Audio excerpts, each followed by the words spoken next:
It's a close game, tight game. I'm rolling with my best player. No. No. So I used to coach high school football. Don't laugh. Why do you think I like doing Rocket League breakdowns so much? And now I'm putting real coaching strategies to the test in College Football 26. The catch is I built the worst possible team. A custom-built one-star cupcake roster. Our highest rated player is an 83, and the team itself is a 57 overall. If this sounds like it would be torture to play, you are absolutely right. Somehow, we have fought our way to a 9-1 record on Heisman difficulty.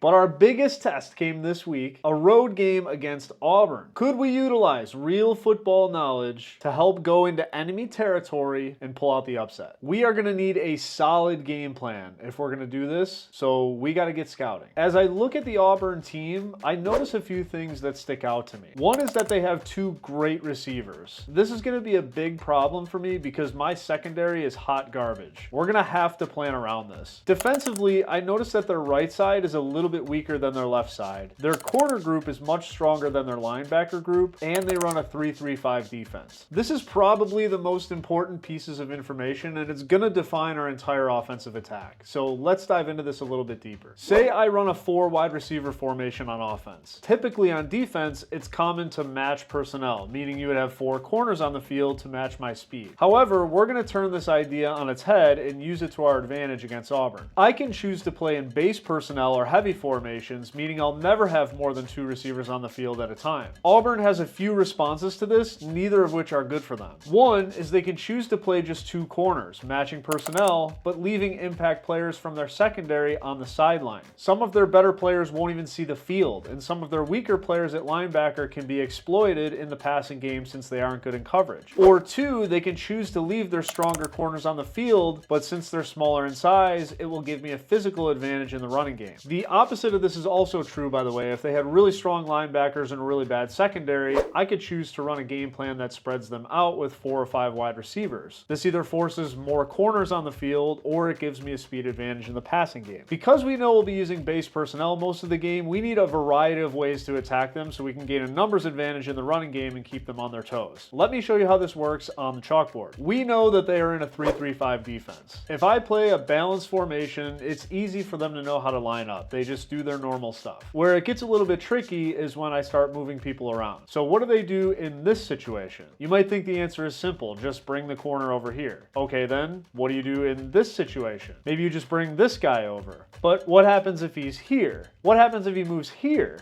What happens if he starts here and then moves here? You can see how this can get pretty complicated. And this is just lining up. Most of the time, your answers can change based on your coverages or what plays you're running. As a defense, you need to have an answer for this all ahead of time. You can't just line up and figure it out on the field. And if my offense knows how you're going to respond to certain things, I can put my team in a position to attack that weakness. It's sort of like picking a lock. You need to find the right combination of bodies and movement that's going to give you more people or better angles in the direction you're trying to move the ball offensively. So here's the game plan in 4 steps. Heavier personnel to keep the secondary from taking over the game. Formation them to death to find a numbers advantage. Attack the linebackers with my running backs and tight ends. And run to our left, their right, whenever possible since it's weaker. But what about those receivers? We're going to have a big problem executing our offensive game plan if we get behind early, and those 2 guys are a big threat to put me in the hole. They are going to be the entire focus of our defensive game plan, even if that means everyone else on the Auburn team has a great day. Simply put, I will not lose this game because of number 1 and number 8. It's crucial that we have someone covering deep against them at all times, and that those players are receiving adequate help from underneath players. I'm willing to allow this running back to have the best game of his life if he wants to. We are also running a 3-3-5, and our plan is simple. We are going to run cover 3 95% of the time, and I'm going to user the side where number 1 is underneath to take him out of the game. This will drop 8 guys in coverage every single play. If 1 and 8 are on the same side of the field, even better. You're probably thinking, does it really make sense to run the same play every single time on defense? Isn't that too predictable? But if you remember my example earlier of how complex just lining up is, there's actually some value in defensive units just keeping it that simple. It's better to be great at one thing than it is to be okay in several things. The Legion of Boom in Seattle was famous for running cover 3 almost exclusively, with Earl Thomas roaming the deep part of the field, Richard Sherman cutting down his receiver on that side, and Cam impact receivers. Ready to see what happened? If you enjoyed the commentary so far, consider leaving a like, subscribe, or leave a comment down below, or honestly use the new hype feature because I don't know what the fuck it is. It really does help out a small content creator like me get more views. Now let's get to the game. Yeah, it's gonna have to be a lot of inside, a lot of base formations. I really can't afford to let them run away with the game. So we'll see. We'll see what happens. We indeed saw what happened. And what happened was Auburn ripping a seam pass again and again and again to attack my cover 3 defense on the first drive. It was the perfect opening drive game plan against me. But we were able to force a 4th and goal, and on a quarterback scramble, he wasn't able to make it across the goal line, so we stopped them for nothing. We couldn't do much with our drive backed up and literally almost threw a pick, so we got lucky there. With their next drive, they once again ripped us up the middle. This offensive coordinator's got a good plan today, but we once again got to stop near the goal line and forced a field goal. Remember our offensive game plan? Let's see if unbalanced heavy left running can work. This could pop.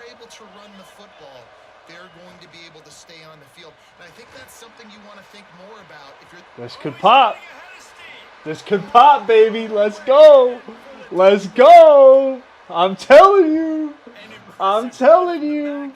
Auburn got the ball back, and they were once again great at attacking us with those seam passes. The QB scrambles on this on a zone read, and they were able to take back the lead 10-7. We're a little bit through the second quarter at this point, so the game is fully underway. We went back to the well with our heavy running play, and we may have found an opening against our front. However, it was us that was stalled inside the 10 this time.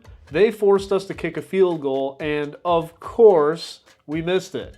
They get the ball back. I try to flip my play to reset the front against their run to the left, but my D-line didn't shift. You may think this is a small thing, but every gap matters, and with a small misalignment like that, we give up a huge lane in the middle of our defense, and they go right up the middle and go the distance to extend the lead. I mean, I tried to flip the play, and it just didn't. We get the ball back to end the half, and a nice run to cut the lead 17-14 heading into halftime. Our opening drive in the third quarter brought us down to the 1-yard line, so I thought, why not just run quarterback sneak 4 times in a row if we need to, right? Well, we tried it 4 times in a row, and it's still 17-14. We never punched it in. Auburn gets the ball back. They try to run a screen pass on 3rd down, but we were able to get a good stop against them. Our next drive, we were feeling some heavy wear and tear and fatigue. I tried to take advantage of that by throwing a corner route on play action on 1st down, but the safety covered it really well, and they get an interception. Our defense forced a 3rd down on their next drive. They try to run Wildcat to get number 1 involved in the offense, and we weren't having any of it.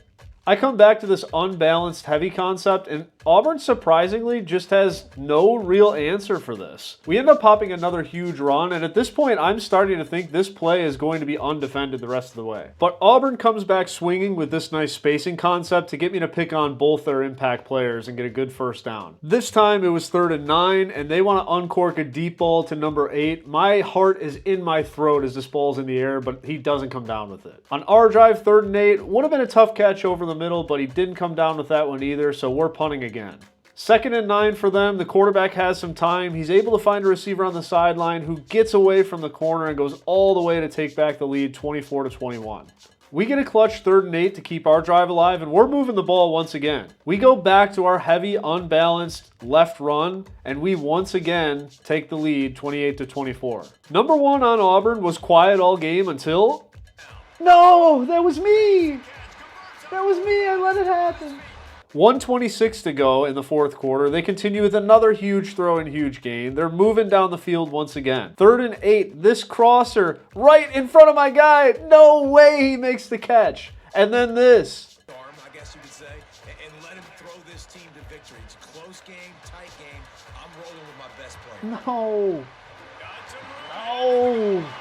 31-28. Less than a minute to go. Our final drive of the game was so simple and yet so brilliant. We had success running this stretch out of unbalanced to the left all game, so why not do it until they try to stop it? We were on the short side of the field and had 3 timeouts, so it wasn't crazy at all to think I could manage the clock effectively by doing this. If they didn't have a good answer for this play, I saw no reason to stop running it, and they just simply never had a good answer for it. We ran it again and again and again and again, and we were continuing continuing to get to the sideline until eventually, first and goal with 19 seconds left in the game, we took the lead, 35-31. But did you really think it was over? Huge gain from them to get them in range for a Hail Mary. They take a timeout with 6 seconds to go, and Auburn does this. Looking downfield on first down. No. Ball Ball game! Ball game! Let's go! Let's go! Absolutely insane. Bologna State with head coach Giovanni Rigatoni came prepared with a textbook game plan. Get the win 35-31. The thing I'm most proud of, I feel like we really did a good job slowing down their top receivers. These guys killed it, but I said that's fine. It's this guy, and it was number one. Number one, they didn't do a lot.